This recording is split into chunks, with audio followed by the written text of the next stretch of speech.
What is going on, everybody? My name is Japes, and welcome to a video where I'm going to be showing you guys the clips, or essentially kind of some of the leftovers from the video that I did with Kick TV while I was out in Redwood City, California, checking out the first look at FIFA 14. So I get to ask Sebastian and Enrique, one of the head honchos at for FIFA, a few more questions that you might see, as well as chat it up with Spawny from FIFA Tips, as well as Weepeeler. So yeah, check it out. Let me know what you guys think. I'll be holding a little Kick TV microphone because that was what was on board. It was easy. It's a lot easier having a little camera crew to do interviews and stuff. But your feedback is always greatly appreciated. Other than that, my name is Japes, and I will catch you all next time. So, the real question that we got to know now. Ultimate Team for 13, not 14. 14 is not unveiled yet. So, do you play FIFA Ultimate Team 13? Yeah, I play a lot of FIFA. Okay, well, I would assume so. Now, who is in your Ultimate 11 on Ultimate Team? Well, if I can afford it, I will get Messi. Well, I'm sure you've got FIFA coins lying around somewhere. Someone will have some for you. Oh, come on, we are fair people. We spend our own money, but no, Messi will be on my ideal 11, and then I try to assemble a team that fits like in the right chemistry with Messi, because I'm Argentinian, so I try to fit like Argentinian players. And I like Argentinian players, like playing on Italy in particular. I like Palacio, I like Cambiaso, those sort of players. I'm more like a proud Argentinian, so that's what I choose. Okay, so what formation then are you going with? Are you going with 4-3-3, 4-2-3-1? What do you think is the most effective for you on Ultimate Team? Well, I play 4-3-1-2 because I like having always a center attacking mid. So I like being like that kind of ball position, like a perfect pass sort of guy. So it doesn't matter. Like I always play 4-3-1-2. Okay, final question I've got to ask though. We talked about sprinting a little bit before. Now, one of the things that you guys have changed is that all the sprinting touches aren't going to be the same in FIFA 14, which should, I guess, encourage people maybe not to make it such a sprinting game. You know, a little less back and forth ping pong kind of tennis style. What do you think the average gamer is going to have to do to adjust his game for the next FIFA? I think it's like every FIFA, like the time it took people to learn first touch control, it's going to be the same time that it's going to take for learning sprinting. Because it's the analogy. It's the same concept that we're taking into sprinting, that we're calling now variable dribble touches, that players like Messi, Cristiano Ronaldo, that you see in real life, that when they sprint, they have almost a perfect touch. And if you play on 13, so you do it with Puyol and you do it with Messi, you will have the same touch. Is it realistic? Not really. So now we're considering the player attributes to see when they sprint, how perfect is that touch. We consider the context, we consider like the pressure, like how the defender is pressuring you, if you are like push and pulling, or if you're protecting the ball. But all these things will play into account, but it's going to make the game more realistic. It's going to make you think football.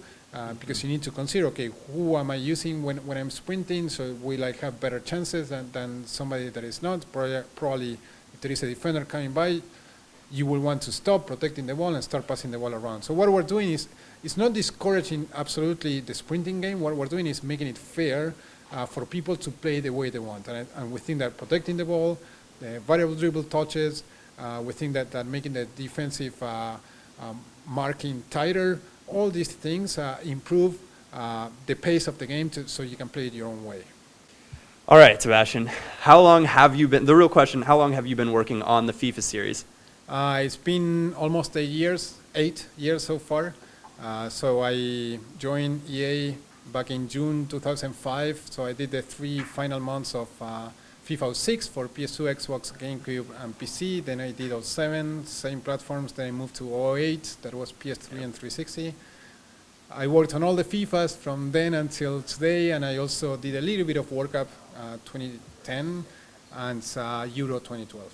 Okay, so in all your time here, what do you think's been the biggest change in FIFA? Obviously, there have been lots of them, and with the next-gen consoles and all those changes, but what's the most exciting thing that you've seen FIFA do to progress over the years since you've been here?